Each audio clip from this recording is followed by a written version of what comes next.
विजय विवाह को नहीं कन्फर्म कले रश्मिका। ट्विटर रे भाइराल हैला कमेंट।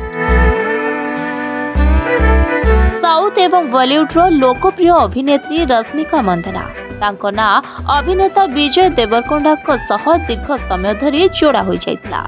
तबे पूर्वरु केवल प्रशंसक माने सेमानक प्रेम कहानी विषय रे आलोचना करुथिले, किंतु किछि दिन हेबो बॉलीवुड एवं साउथ इंडस्ट्री रो समस्त बड़ व्यक्तित्व एही कपल को विषय रे आलोचना करुछंती। खोलाखोली भावे रश्मिका को विजय नारे चिड़ा जाउछि। तबे वर्तमान यह प्रशंसक मानकु निश्चिंत करिछि जे सेमानक विषय रे तांको अनुमान संपूर्ण सठिक थिला।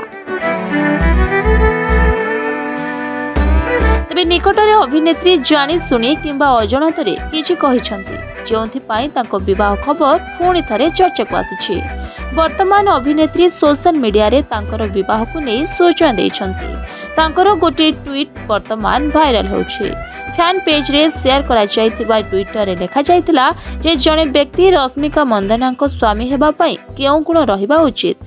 से भारतर नेशनल क्रॉस, तेणु तांको स्वामी मध्य स्वतंत्र हेबा उचित।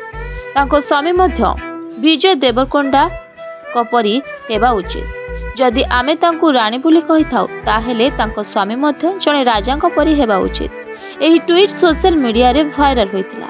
आ एही समय रे रश्मिका मध्य मजादार उत्तर देथिले।